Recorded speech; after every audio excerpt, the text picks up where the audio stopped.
नमस्कार दोस्तों, जय हिंद, जय भारत, वंदे मातरम। आज आपके सामने लेके आ रहा हूँ 26 दिसंबर को हुए पेपर, जो प्रथम पारी में संस्कृत का पेपर हुआ था, उसी के कट ऑफ लेके आया हूँ। और प्यारे विद्यार्थियों, ये जो कट ऑफ है, जितने भी कोचिंग वगैरह हैं और यूट्यूब पर जितने भी लोगों ने अपनी कट ऑफ डाल रखी है, उनको आधार बना करके और पेपर का गज़ब का विश्लेषण करके उसके बाद में ही जो है बनाई है। तो इसलिए वीडियो को पूरा देखें। जो चैनल पर नए जुड़े हैं वो चैनल को सब्सक्राइब करें और वीडियो को पूरा देखने के बाद इसे शेयर ज़रूर करें। विद्यार्थियों, आपके लिए बहुत मेहनत करके इसको बनाया है मैंने। तो देखिए विद्यार्थियों, बात करते हैं हम अपने कुल पोस्टें लगभग 1800 के आसपास अपने पोस्टें थी और उनमें से 1,24,916 फार्म भरे गए। उपस्थित जो विद्यार्थी थे वो 74,947 विद्यार्थी उपस्थित रहे हैं। अब देखो विद्यार्थियों, इनमें क्या है कि लगभग 15,000 स्टूडेंट्स ऐसे होंगे जिनका फोकस जो है वह रीट के ऊपर रहा होगा। 74,947 में से 15,000 विद्यार्थी ऐसे भी हैं जिनका रीट पर फोकस ज़्यादा है। इसी प्रकार से मतलब रीट मतलब थर्ड ग्रेड के ऊपर है। थर्ड ग्रेड पर लगभग 15,000 स्टूडेंट्स का फोकस रहा होगा और एक माह में जो है फर्स्ट ग्रेड की तैयारी, सेकंड ग्रेड की तैयारी असंभव थी। या फर्स्ट ग्रेड वालों के हिसाब से है, मतलब फर्स्ट ग्रेड पर फोकस भी कई विद्यार्थियों का रहा था। लगभग 10,000 स्टूडेंट ऐसे रहे होंगे जिनका फोकस फर्स्ट ग्रेड पर था और 15,000 ऐसे रहे होंगे जिनका थर्ड ग्रेड के ऊपर फोकस रहा है। और कई लोग ऐसे भी होते हैं जिनकी आदत 2 फार्म लगाने की होती है। जैसे उन्होंने हिंदी से भी फार्म भरा, संस्कृत से भी भरा, एसएस से भी भरा, संस्कृत से भी भरा, इंग्लिश से भी भरा, संस्कृत से भी भरा। ऐसे विद्यार्थी कम से कम ये मान के चलो 20,000 के आसपास होंगे। तो देखो 15,000 का फोकस रीट के ऊपर है, 10,000 के आसपास फर्स्ट ग्रेड वाले हो गए, 20,000 ऐसे हैं जो 2 सब्जेक्ट वाले हैं। जबकि नाव ये मतलब कि दोनों पाँव को एक ही नाव में रखा जा सकता है, एक साथ 2 नावों में सवार नहीं हो या जा सकता। इस प्रकार से अपन देखें तो शुद्ध रूप से संख्या मात्र 45,000 बच जाती है। कहाँ तो 74,947 थे, कहाँ ये मात्र 45,000 रह गई हैं। सॉरी, 45,000 रह नहीं गए, 45,000 कम हो रहे हैं कैंडिडेट्स। 15,000 थर्ड ग्रेड वाले और 10,000 जो हैं वो फर्स्ट ग्रेड वाले और 20,000 जो हैं एक साथ 2 सब्जेक्ट वाले, टोटल मिला के 45,000 हो गए हैं। तो हम कह सकते हैं 74,947 में से 45,000 स्टूडेंट्स कम हो जाएंगे। इस प्रकार सेकंड ग्रेड की विशुद्ध तैयारी करने वाले जो विद्यार्थी हैं, 29,947 विद्यार्थी मात्र रह जाते हैं। देखो वास्तव में जो तैयारी करने वाले हैं वो 29,947 ही विद्यार्थी बचे हैं। इन 29,000 में से भी प्यारे विद्यार्थियों, देखने वाली बात यह है कि संस्कृत और जीके के पेपर के बीच में 2 दिन का गैप आ रहा था। तो विद्यार्थियों का फोकस जो है वो जीके के पेपर पर ज़्यादा रहा और संस्कृत के पेपर पर उनका फोकस कम रह सका। संस्कृत नहीं पढ़ पाए। क्यों नहीं पढ़ पाए? क्योंकि उन्होंने देखा 2 दिन का गैप है, उसमें पढ़ लेंगे, और जीके पर उनका फोकस थोड़ा सा ज़्यादा रहा। अच्छा, इसके अलावा कई विद्यार्थी ऐसे भी हैं जिनकी जीके कमज़ोर थी, तो उनका तो फोकस पूरा ही जीके पर ही था। ठीक है, तो इस प्रकार से जीके पर फोकस ज़्यादा रहा है। तो प्यारे विद्यार्थियों, मतलब कह सकते हैं कि जीके पर फोकस जो है जिन विद्यार्थियों का ज़्यादा रहा, क्योंकि उनकी जीके कमज़ोर थी, इसलिए जीके पढ़े। तो फलस्वरूप ऐसे विद्यार्थियों को भी जो है आप इन 29,947 में से कम कर दो। तो जो संस्कृत के, क्योंकि एग्ज़ाम संस्कृत का ही हुआ है इसलिए ये कम करवा रहा हूँ मैं। तो इस प्रकार से केवल संस्कृत का पेपर ढंग से देने वाले की जो संख्या है वो लगभग 19,000 रह जाती है। ये स्पेशलिस्ट हैं या फिर जिनकी संस्कृत ठीक है, ऐसे विद्यार्थी हैं। ये 19,000 विद्यार्थी हैं जिनकी संस्कृत अच्छी है, ये वो विद्यार्थी हैं। इस प्रकार वास्तविक तैयारी करने वाले विद्यार्थियों की बात करें तो जो है संख्या मात्र 20,000 रह गई है। वास्तविक संख्या तो केवल 19,000, मतलब अपन 20,000 मान लेते हैं। वास्तविक तैयारी करने वाले विद्यार्थी, ये विद्यार्थी प्राय वो होंगे जो ओबीसी और जनरल को बिलोंग करेंगे। इस प्रकार के विद्यार्थी हैं ये। इन विद्यार्थियों को देखकर एससी एसटी के जो कैंडिडेट हैं या विकलांग विधवा वगैरह हैं वो बिल्कुल भी घबराए नहीं। तो हम कह सकते हैं कि देखो 20,000 विद्यार्थी हैं, 1,800 पोस्टें हैं, तो 11 विद्यार्थियों पर एक का चयन संभव है। मतलब केवल मात्र 11 विद्यार्थियों पर एक विद्यार्थी जो है उसका चयन हो जाएगा। लेकिन फिर भी ताज्जुब की बात यह है कि मेरिट बहुत ज़्यादा रहने वाली विद्यार्थियों, फिर भी मेरिट ज़्यादा रहेगी। कारण क्या है जो मैं बताता हूँ आपको। मेरिट ज़्यादा रहने वाले कारण तो मैं आपको बताऊंगा ही बताऊंगा। पहले मैं आपको ये स्पष्ट कर दूं विद्यार्थियों के जो 20,000 कैंडिडेट हैं ये ज़्यादातर जनरल और ओबीसी वाले ही हैं, और इनमें 10,000 तो जीके स्पेशलिस्ट रहे होंगे और 10,000 ऐसे भी होंगे जो संस्कृत स्पेशलिस्ट हैं। तो विद्यार्थियों इस पेपर में ज़्यादा ये जो संस्कृत स्पेशलिस्ट है उनको फ़ायदा हुआ है, क्योंकि जीके का पेपर तो आउट हो गया, तो जीके वाले तो बेचारे दोबारा देंगे पेपर, लेकिन जो संस्कृत स्पेशलिस्ट है उनको फ़ायदा हो गया। या इनमें से जीके स्पेशलिस्टों में जिन्होंने संस्कृत की तैयारी अच्छी करी थी उनको ज़रूर थोड़ा बहुत फ़ायदा हो जाएगा, ऐसा अपन देख सकते हैं। अब देखो जीके वालों को इसमें गजब का घाटा होने वाला है। कारण ये है कि एक ही दिन में परीक्षा होती तो फ़ायदा होता। जीके वालों को एक दिन में अगर 2 परीक्षा हो जाती तब जीके को फ़ायदा हो जाता, लेकिन जीके का तो पेपर ही रद्द हो गया है। अब बात करते हैं अपन संस्कृत वाले पेपर की। तो संस्कृत वाले जो विद्यार्थी हैं, विद्यार्थियों देखो 10,000 जो है, मतलब इनमें से एक तो सबसे बड़ी बात यह है कि 1 माह का समय, क्योंकि 29 जनवरी को जो है पेपर होने वाला है, तो इनको जो है लगभग 1 महीने का जीके पढ़ने का समय मिल जाएगा। जो संस्कृत के स्पेशलिस्ट हैं उनको पढ़ने के लिए 2 दिन पर्याप्त होते हैं। संस्कृत जैसे विषय को अगर संस्कृत स्पेशलिस्ट है उसको पढ़ने के लिए 2 दिन पर्याप्त होते हैं। 2 दिन पढ़ के 26 तारीख को सबने इस पेपर को दिया है, 26 तारीख को सबने पेपर दिया है, तो अब उनको जीके के लिए 1 महीने का टाइम मिल रहा है। तो इस प्रकार से जो संस्कृत स्पेशलिस्ट हैं वो बाजी पलट सकते हैं। हाँ, हालांकि इनका जीके कमज़ोर है, ये जीके को भी इनमें से कई विद्यार्थी कवर करेंगे, लेकिन जिनका जीके भी ठीक ठाक था तो उनके लिए तो जो है गज़ब का ये मौका है। और ज़्यादा बाजी जो है जो वही मारेंगे जो सब्जेक्ट वाले हैं, क्योंकि सब्जेक्ट वालों को 2 दिन का टाइम इधर मिल गया और 1 महीने का टाइम अब उनको जीके पढ़ने के लिए मिल रहा है। हाँ, तो देखते हैं। फिर मैंने भी आपको बताया भी था कि ऐसी स्थिति होते हुए भी मेरिट ऊपर जाएगी। मेरिट ऊपर जाने का कारण क्या है यह मैं आपको दोस्तों समझा देता हूँ। आप लगातार जुड़े रहिए, बने रहिए और वीडियो को देखते रहिए और शेयर कीजिए विद्यार्थी। अब देखो विद्यार्थियों, मैं बता रहा था कि मेरिट ऊपर जाएगी। मेरिट ऊपर जाने के आधार क्या क्या हैं? सबसे मेन मुख्य आधार बता रहा हूँ मैं। ये जो आधार है वो मुख्य आधार हैं, और मुख्य आधारों में देखो जो सबसे पहले जिसका नंबर आ रहा है वो क्या है? मेरिट ऊपर जाने का सबसे बड़ा कारण है दोनों पेपरों के मध्य 1 माह का गैप। दोनों पेपरों के मध्य 1 महीने का गैप मिल गया है जीके की तैयारी के लिए। इसलिए क्योंकि जीके को अच्छा पढ़ेंगे तो निश्चित रूप से जीके का पेपर लोगों का ज़्यादा अच्छा होगा, और ज़्यादा अच्छा होगा तो मेरिट ऊपर तो जाएगी। ठीक है, दूसरी बात अभी मैंने आपको बताया भी था कि संस्कृत वाले विद्यार्थियों को 2 दिन का टाइम मिल गया। 2 दिन का टाइम मिल गया तो उन्होंने संस्कृत का पेपर ढंग से कर लिया है, तो संस्कृत का पेपर ढंग से हो गया उनका, और उधर जीके के लिए टाइम अच्छा मिल रहा है। तो एक आधार तो हो गया मेरे प्यारे विद्यार्थियों ये। दूसरी बात है कोरोना। अब आप सोचेंगे, आप हंसेंगे भी कि कोरोना का इसमें क्या रोल है? अरे कोरोना से उत्पन्न बेरोजगारी, विद्यार्थियों इस बेरोजगारी ने विद्यार्थियों को पढ़ना सिखा दिया है। जब से कोरोना आया है उसके बाद से जो बेरोजगार विद्यार्थी है वो पढ़ाई पर सांप बन करके बैठ गए हैं। अब तीसरी बात करते हैं, मतलब विद्यार्थी पहले से ज़्यादा पढ़ रहे हैं। तीसरी बात करते हैं ऑनलाइन क्लासेस। इस ऑनलाइन क्लासेस ने भी जो है इस पेपर का जो दायरा है, या कहें कि पेपर्स का स्टैंडर्ड ज़्यादा बढ़ा दिया। अब आप कहेंगे सर ऑनलाइन कैसे? अरे अलग अलग चैनल्स के ऊपर जो है अलग अलग स्पेशलिस्ट बैठे हुए हैं, शार्प बन के बैठ रहे हैं, ट्रिकियाँ आपको बता रहे हैं, और आप जो है बैठे बैठे उनको पढ़ते जा रहे हो, ज़्यादा से ज़्यादा पढ़ते जा रहे हो, बार बार रिवाइज हो रहा है, वस्तुनिष्ठ प्रश्न निकाल रहे हो, तो निश्चित रूप से आपका सब्जेक्ट पहले से ज़्यादा तगड़ा हो रहा है। तो जब सब्जेक्ट ज़्यादा तगड़ा हो रहा है तो भाई मेरिट भी तो ऊपर जाएगी, क्योंकि आप पेपर ज़्यादा अच्छा करके आएंगे। पेपर ज़्यादा अच्छा करेंगे तो फिर मेरिट तो ऊपर जानी है। हालांकि इस बार का पेपर थोड़ा सा टफ था, पहले जो है पेपर इजी था, लेकिन टफ था तो भी कम से कम ये तो मान के चलो कि पहले वाले पेपर के बराबर तो संस्कृत का जो ग्राफ है वो जाएगा ही जाएगा, पहले वाले पेपर के बराबर। अब मैं आपको बताऊंगा कि पहले लोगों के कितने नंबर बने होंगे और अभी जो है इस पेपर्स में कितने नंबर बने होंगे, ये सब भी मैं आपको विस्तार से बताने वाला हूँ। वीडियो आप पूरा देखते जाओ, कमाल का वीडियो बनाया है आपके लिए। देखो एक कारण है जिसके कारण मेरिट कम जा सकती है, लेकिन जब मैंने आपको मुख्य कारण बता दिए तो मुख्य कारण बताने के बाद में कोई आधार बचता नहीं है।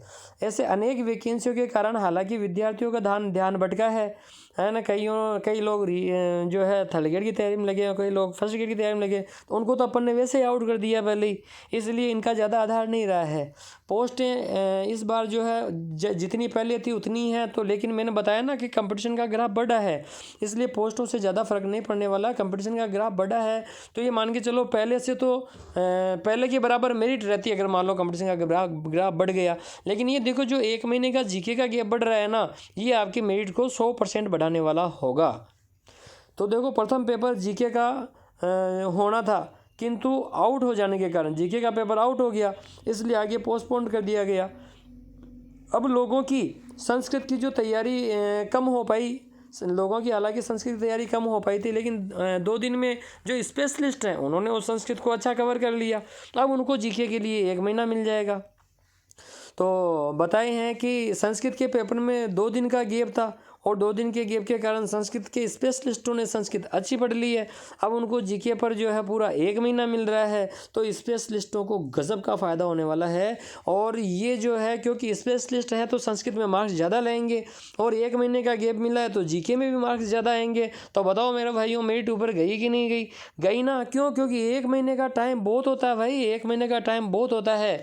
विद्यार्थी पहले भी तो जीके पढ़ ही रहे थे, अब तो वो उसको रिवाइज करेंगे, रटेंगे, ट्रिकें देखेंगे, पेपर्स कैसे आ रहे हैं ये उन्होंने देख लिया है, समझ लिया मेरे भाइयों।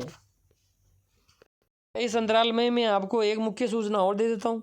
वो मुख्य सूचना आपको अभी तक किसी ने नहीं बताई, पर मैं बता रहा हूँ। क्या है कि संस्कृत शिक्षा विभाग जो है उस 2nd ग्रेड का जीके का पेपर जो है वह 29 तारीख को है, और राजस्थान शिक्षा विभाग का जीके का पेपर भी लगभग मतलब 29 तारीख की डेट रखी गई है। कई लोग सोच रहे हैं कि कोई ना कोई एग्ज़ाम कैंसिल होगा, पर होने वाला नहीं है, क्योंकि जीके का सिलेबस दोनों का सेम ही है। तो पेपर एक ही बनेगा और सभी का अलग अलग लिया जा सकता है। जो संस्कृत शिक्षा विभाग और जिसके संस्कृत है उनको जो है एक पेपर से भी मेरिट जो है का आधार बनाया जा सकता है विद्यार्थियों, मतलब पॉसिबल है। इसलिए आप इस तिथि को निश्चित मान के चलना, आप इससे बाहर मत होना। और हालांकि कहते हैं कि भाई 4 पेपर आउट हुए हैं, 15 दिन पहले पेपर आउट हुए, तो जीके का क्या नाम है संस्कृत का भी हुआ ही होगा।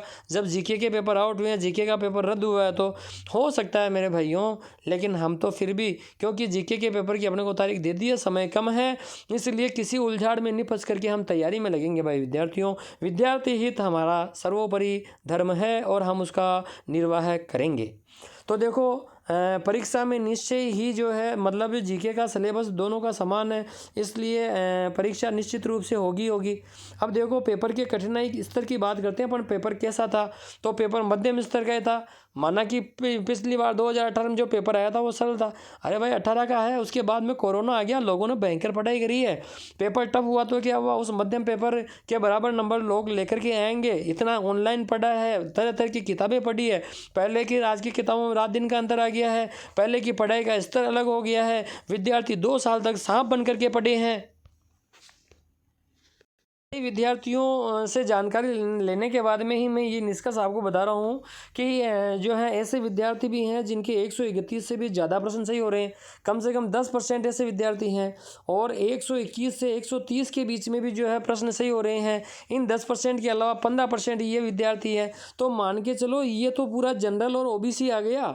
121 से 131 के बीच में जनरल और ओबीसी आ गई है, जिनकी संस्कृत के पेपर की बात कर रहा हूँ मैं ये। ठीक है, तो अभी आपको विश्वास नहीं होगा, लेकिन मैं आपको एक एक चीज़ तथ्य के साथ बताने वाला हूँ। इसके बाद में देखो 111 से 120 ये आपकी एससी और एसटी और एमबीसी चल रही है भाई। एससी एसटी एमबीसी जो है उसको आप ओबीसी में भी थोड़ा सा ग्रहण कर सकते हो। उसके अलावा 111 से 120 में आपको एससी एसटी जो है चल रही है, और ऐसे 20% विद्यार्थी है। हर तो 20% विद्यार्थी में तो वैकेंसी खत्म हो जाती है। 10 और 15 ये देखो ये 25% 25% में तो ओबीसी जनरल सलट जाती है। अब देखो बात करते हैं अपन 100 से 110 के बीच में। 100 से 110 के बीच में भाई साहब जनरल और ओबीसी की विधवाएं, परित्यक्ताएं, ये सब इसी के अंतर्गत आने वाली हैं। और कई तो जो है ये मान के चलो 111 से 120 की लाइन में है। अब बच्चे क्या, अब बच गए जो इनसे नीचे वाले हैं। अब इनसे नीचे वाले हैं लेकिन वो कौन हैं? वो विकलांग हैं। वो कौन है? वो क्या नाम है, फौजी भाई हैं। अगर कोई फौजी भाई है या कोई विधवा है, विधवा और फौजी भाई यदि वो तो पास भी हो रहे हैं, जनरल और ओबीसी को छोड़ देना, बाकी और की विधवा और फौजी अगर कोई भाई है वो पास भी हो रहा है ना भाई, दोनों पेपरों के अंदर 35% बना रहे हैं, तो दुनिया में कोई माइकल लाल नहीं है जो उनकी नौकरी को रोक दे। तो चलो इस विश्लेषण को और आगे बढ़ाते हैं, आपका समय बर्बाद नहीं करूँगा मैं। इस तरह की बात करते हैं और अब सीधे इसके बाद कट ऑफ पे आने वाले हैं। तो प्यारे विद्यार्थियों, देखो पेपर के बारे में मैं ये एक तो आपके सामने जो है इस चीज़ को स्पष्ट कर दूं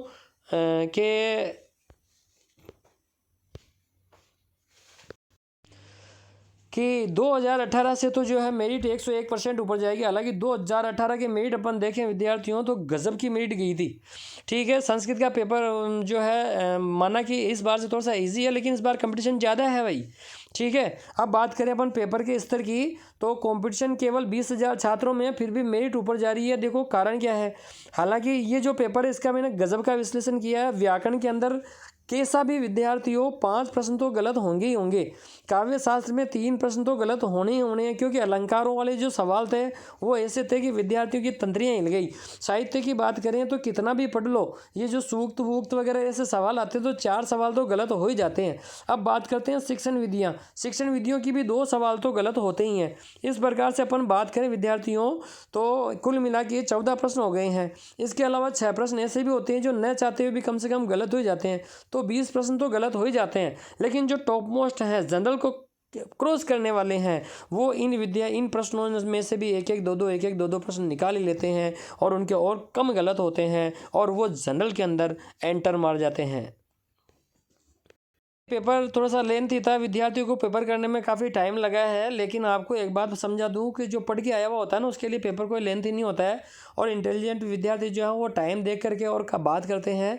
तो मैं बताऊं जनरल वाले जो हैं उनके 125 से 135 प्रश्नों के बीच में संस्कृत के अंदर सही होंगे, राजी राजी हो जाएंगे इस पेपर के अंतर्गत भी।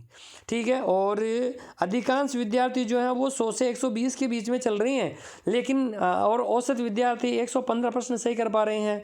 ज़्यादातर विद्यार्थी 100 से 120 के बीच चल रहे हैं, लेकिन जो टॉप मोस्ट है वो 125 से 135 के बीच में चल रही हैं। ये सुरक्षित है, ये कंपटीशन के बीच में है। जो 115 से 120 के बीच में चल रहे हैं वो कंपटीशन में आते हैं विद्यार्थियों।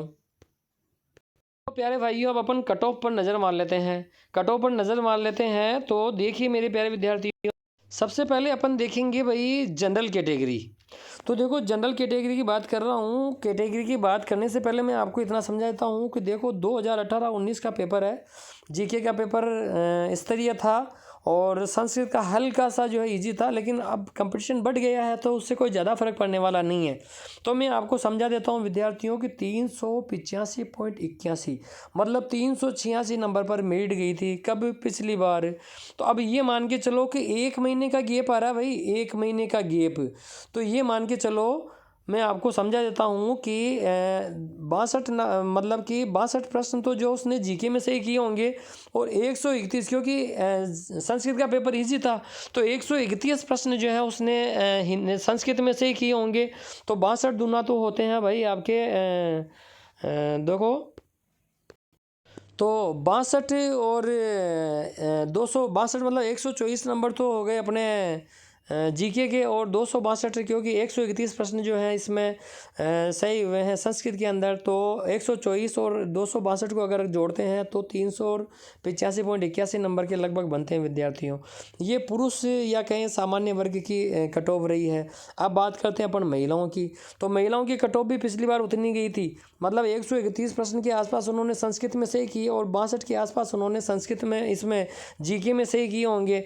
तो 124 और 262 अगर अपन मिलाते हैं तो क्यों, मैंने देखो जीके में हिसाब के नंबर लिए हैं और इसलिए लिए हैं कि जीके में इतने नंबर लाना टेढ़ा काम होता है, लेकिन संस्कृत का पेपर ईजी था तो मैंने यहाँ उनके मार्क्स थोड़े से बढ़ा दिए हैं। ठीक है, तो 385 नंबर उन्होंने प्राप्त किए।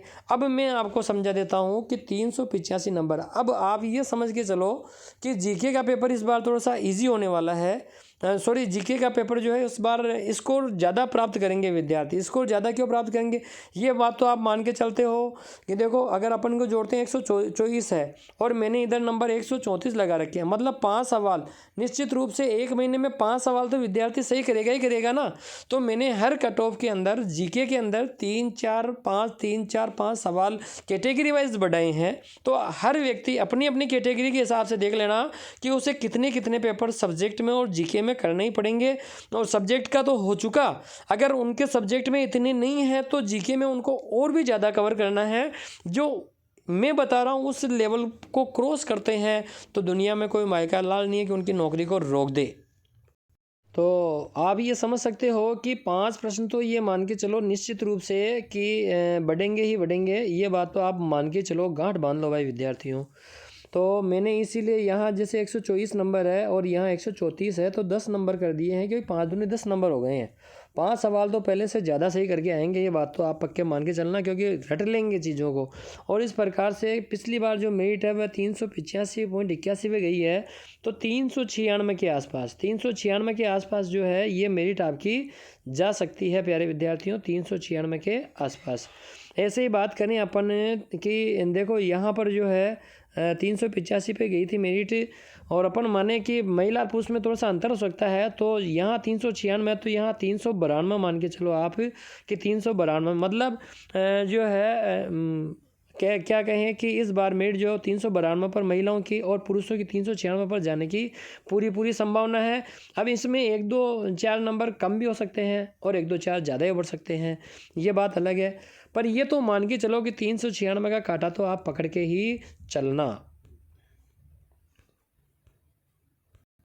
अब पिछली बार EWS नहीं था भाई, पिछली बार संस्कृत वाला जो पेपर दिया गया था उस समय EWS था नहीं, तो मैं आपको अवगत करवा दूं यदि इसमें 62% सही किए हैं और यदि EWS होता तो 59 यहाँ सही करने पड़ते। और बात करें यहाँ 131 सही किए हैं, पिछली बार अगर EWS होता तो 128 सही करने पड़ते। तो और कुल मिलाकर के इस प्रकार से 118 256 जो है प्रश्न 118 नंबर यहाँ लाने पड़ते हैं, 256 हिंदी के अंदर लाने पड़ते हैं। ये इधर हिंदी वाले हैं और इधर जीके वाले नंबर, सॉरी संस्कृत वाले हैं और इधर जीके वाले नंबर हैं भाई विद्यार्थियों।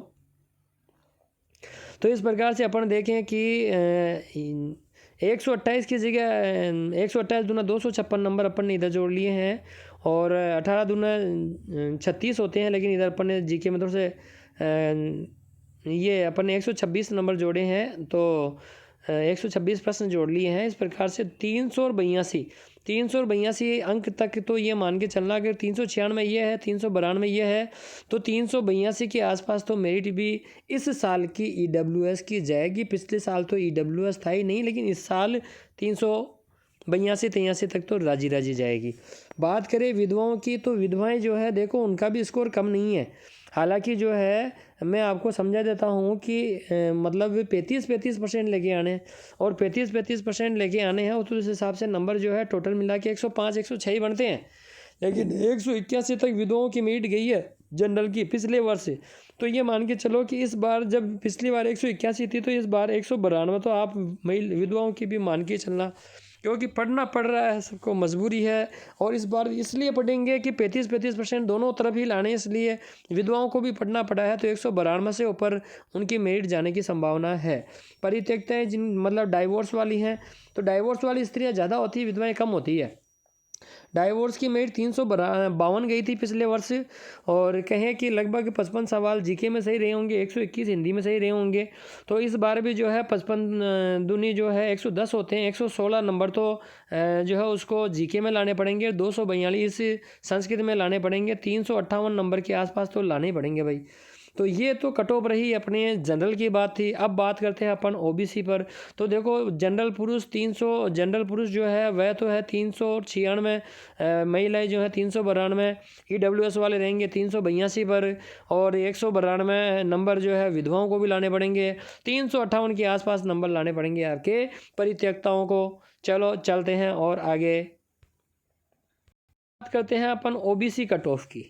तो देखो ओबीसी की जो मेरिट है पिछली बार की, वह मेरिट गई है भाई 379.62 नंबर, मतलब 380 के करीब गई है।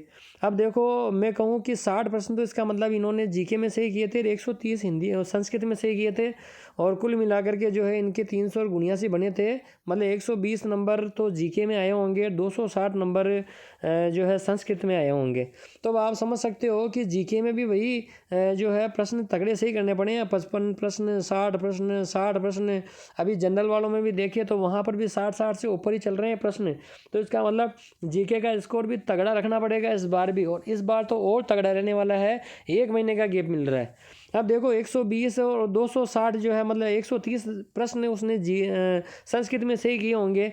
तो जब 380 पहले थी तो मान के चलना 388 तो ओबीसी की इस बार की भी रहेगी ही रहेगी। 388 नंबर तो जो है ओबीसी वाले 100%, मतलब 4 सवाल का अंतराल आएगा। तो 4 का तो आना ही है, क्योंकि उधर जो है संस्कृत में जो स्पेशलिस्ट है वो 2 3 4 5 सवाल तो ऑलरेडी आपसे ज़्यादा सही करके बैठे हैं। अब बात करें अपन उनको कवर करें तो वो 1 महीने के अंतराल में कवर कर लेंगे। 4-5 सवाल वहाँ भी कवर करने वाले हैं। जो मैं बता रहा हूँ उनसे ज़्यादा ही जाएगी, कम नहीं जा सकती है। वीडो के जो है 58.32 गई थी, तो मैं कहूँ कि 35% आने चाहिए। तो 35 दूना 70 नंबर, 200 में से 70 नंबर तो जीके में आने चाहिए, और इसी प्रकार से 105 नंबर हिंदी में आने चाहिए, संस्कृत में आने चाहिए। तो संस्कृत और जीके दोनों को मिलाकर के जो है वो कुल मिलाकर के 175 से अधिक अंक अगर कोई विद्यार्थी लेकर के आएगा तब ही जो है उसको फ़ायदा होने वाला है। विद्यार्थियों 175 अंक से ऊपर तो लाने ही पड़ेंगे, क्योंकि पहला पेपर भी पास करना पड़ेगा, दूसरा पेपर भी पास करना पड़ेगा। एक पेपर में भी आउट, इसका मतलब मेरिट से डायरेक्ट आउट। महिलाएं, विडो, ओबीसी। डाइवोर्स की बात करें 343 परित्यक्ताएँ जो है मतलब जिनको त्याग दिया गया या जिन्होंने डाइवोर्स ले लिया है, किसी न किसी कारणवश अपने पति से दूर हो गई हैं, ऐसी स्त्रियों के लिए 343 मेरिट गई थी। तो अब आप देखो कि 106 नंबर तो उनको जीके में लाने पड़े होंगे, 238 उनको संस्कृत में लाने पड़े होंगे। तो इस प्रकार से तब 343.96 मतलब 344 नंबर उनके आए होंगे। तो 344 नंबर पहले आए हैं, तो ये मान के चलो इस बार तो 344 से ज़्यादा ही लाने पड़ेंगे। मतलब ये मान के चलना 350 नंबर के आसपास उनको इस बार लाने पड़ेंगे। विद्यार्थियों कम से कम 350 लाने पड़ेंगे, ये बात मान के चलना। अब बात करते हैं एससी की। देखो 359.46 मतलब 360 नंबर। 360 नंबर इसका मतलब 57 सवाल उन्होंने जीके में सही किए होंगे, 123 सवाल उन्होंने संस्कृत में सही किए होंगे। हालांकि ये जो मायना है कुछ कम ज़्यादा हो सकता है, किसी के जीके में ज़्यादा आ सकते हैं, किसी के संस्कृत में ज़्यादा आ सकते हैं, लेकिन ये अपने औसत माना है। तो इस औसत नंबर को आपको ध्यान में रखना पड़ेगा। औसत इसलिए माना है कि जीके का पेपर थोड़ा सा ईजी था, और जीके का पेपर लेवल का था, संस्कृत का पेपर थोड़ा सा ईजी था। तो दोनों के औसतन नंबर मैंने आपके सामने प्रस्तुत किए हैं। और इस बार जो है मेरिट लाने के लिए उनको ये मान के चलो जैसे 359 नंबर पिछली बार लेके आए, तो 366 नंबर, 3 सवाल तो पहले से ज़्यादा सही करने ही पड़ेंगे। अब बात करते हैं महिलाओं की। महिलाएं 350 नंबर ला चुकी हैं पहले 18 के अंदर। तो ये मान के चलो कि 356 नंबर, मतलब फिर 3 सवाल उनको ज़्यादा करने ही पड़ेंगे। 54 सवाल तो उनको करने पड़ेंगे, 54 से ज़्यादा तो सही करने पड़ेंगे जीके में, और 121 से ज़्यादा सही करने पड़ेंगे उनको संस्कृत में। और यदि इनमें कम हुए हैं तो फिर जीके में स्तर बढ़ाना पड़ेगा भाई, जीके में स्तर बढ़ाना पड़ेगा। अब चलते हैं आगे और बात करें हैं विधवाओं की। तो विधवाएं तो देखो जो 35% नंबर लेके आ गई, सब बल्ले बल्ले हैं। ठीक है, डाइवोर्स वाली की बात करें 335.42, 336 नंबर वाली थी पहले।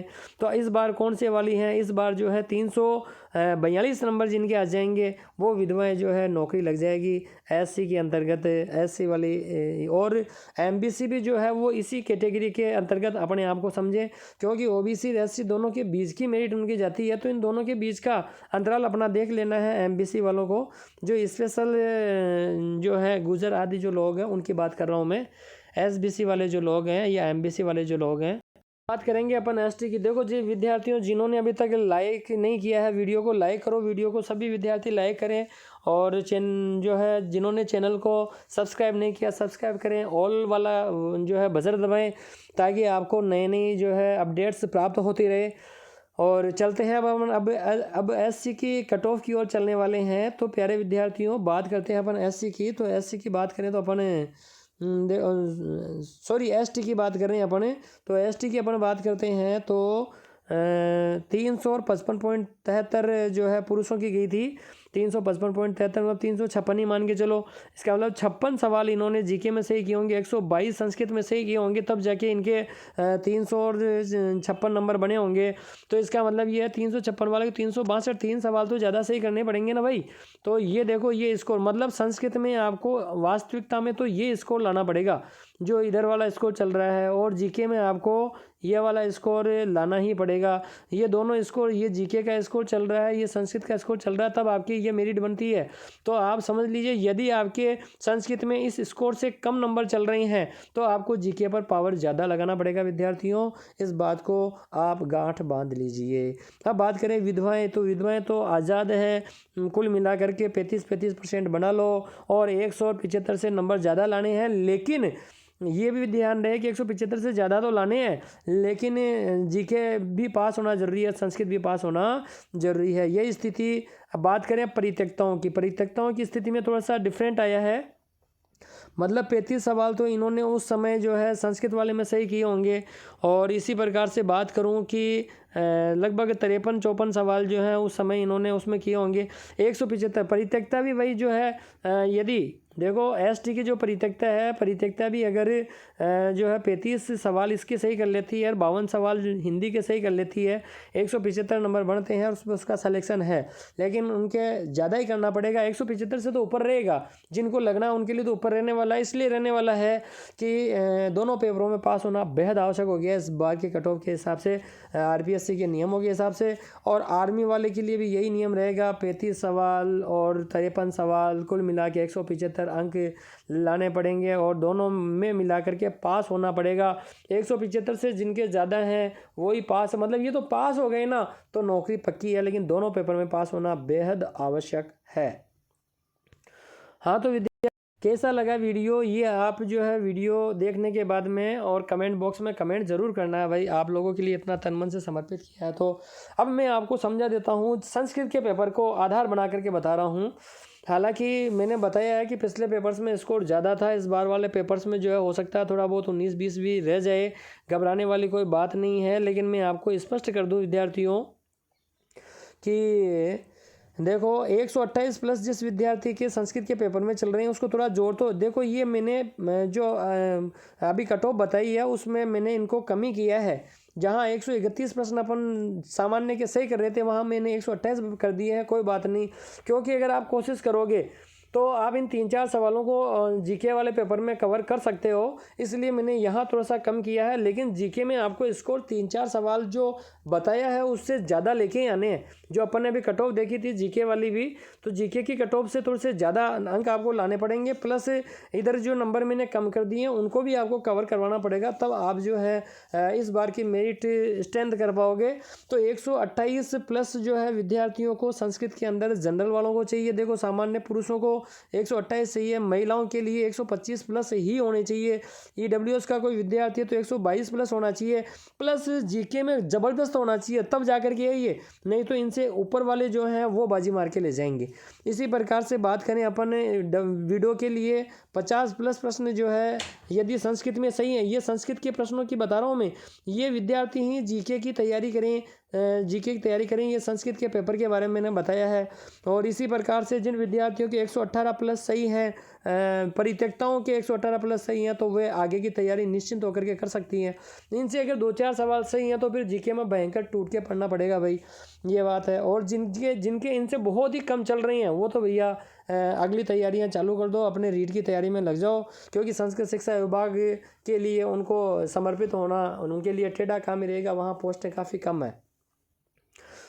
चलो अब देखते हैं आगे की बात। और ओबीसी की ओर लिए चलता हूँ आपको। तो देखो ओबीसी में जो सामान्य है उनको कम से कम 125 प्लस सही करने पड़ेंगे। महिलाएं हैं अगर उनके 123 से ज़्यादा सही करनी पड़ेगी। विधवाएँ हैं तो उनको 53 से ज़्यादा प्रश्न जो है सही करने पड़ेंगे। मतलब इतनी अंक 125 दूनी 250 होता है, 123 दूनी 246 अंक होते हैं, 53 दूनी 106 अंक होते हैं। तो इतने अंक आपको लाने पड़ेंगे, इतने क्वेश्चन आपको सही करने पड़ेंगे। 116 प्रश्न सही करने पड़ेंगे किनको, जिनका डाइवोर्स हुआ है ओबीसी के अंतर्गत। एससी में सामान्य पुरुष की जो है वो 120 प्लस वाले तैयारी करें आराम से। महिलाएं जो है एसबीसी और एमबीसी को भी मैंने इसी में परिगणन कर लिया है। और देखो महिलाएं बात करें अपन तो महिलाओं की 118 से ज़्यादा सही होना चाहिए। एमबीसी ओबीसी और एससी दोनों के बीच की स्थिति को देख लें भाई। अब बात करें अपन विधवाएं, तो विधवाएं जो है देखो 52, तो विधवाओं को तो पास होना है भाई। डाइवोर्स वाली अगर कोई है तो 115 सवाल उसको सही करने पड़ेंगे। ये एससी की बात है, तो एससी में 115 सवाल। अब आप देख सकते हो 115 तो एसबीसी मतलब महिला की बात कर रहे हैं अपन कि 115 सवाल अगर सही हैं तो तैयारी करें, वो भी एससी की महिलाएं। ठीक है, अब इसी प्रकार से बात करें एसटी की बात करते हैं अपन। तो एसटी की बात करें अपन प्यारे विद्यार्थियों, तो एसटी में भी देखो सामान्य जो पुरुष हैं उनको 119 प्लस सही अगर हैं तो तैयारी करें। महिलाएं अगर जो है 118 प्लस हैं तो तैयारी करें। विधवाएं तैयारी कर लें बस, अगर उनके पेपर में 53 सवाल सही हैं तो करें, और 53 ही सवाल अगर जो है परित्यक्ताओं के सही हैं एसटी के अंदर तो तैयारी करें। और फौजी भाइयों के 53 सवाल सही हैं तो जो है तैयारी करें। मतलब 35% सही होना ज़रूरी है। 53 सवाल यदि उनके सही हैं, मतलब 106 नंबर अगर उनके संस्कृत के पेपर में बन रही हैं तो वे तैयारी करें। और जिनके जीके बहुत स्ट्रॉन्ग है और उनके संस्कृत में नंबर कुछ कम पड़ रहे हैं तो वो जीके से भी उसको क्रॉस करवा सकते हैं। तो ऐसे विद्यार्थी जो 3-4 प्रश्न नीचे चल रहे हैं लेकिन उनको अपनी जीके पर भरोसा है, तो वे विद्यार्थी ज़रूर जो है इस पेपर के अंदर जीके की तैयारी करें, उस पर हाथ पाँव मारे। और जो है बाकी आपकी स्थिति मैंने आपके समक्ष प्रकट कर दी है। क्या स्थिति रहने वाली ये मैंने आपको स्पष्ट कर दिया है विद्यार्थियों। और ये भी बता दिया कि विद्यार्थी तो कमी है लेकिन मेरिट फिर भी ज़्यादा रहेगी। ज़्यादा क्यों रहेगी इसका कारण मैंने बता दिया है। कमेंट बॉक्स में आप अपने विचार अवश्य देवें, आपके हिसाब से मेरिट क्या जाएगी ये भी आप अवश्य बतावें। और मेरा जो आकलन हो आपको कैसा लगे ये बताएं। कमेंट बॉक्स में कमेंट करना नहीं भूलें, और जो है वीडियो को लाइक करना नहीं भूलें। और मुझे आपसे कुछ भी नहीं चाहिए, और बार बार अपन मिलते रहेंगे। जय हिंद, जय भारत, वंदे मातरम। मिलते हैं फिर और नई न्यूज़ के साथ।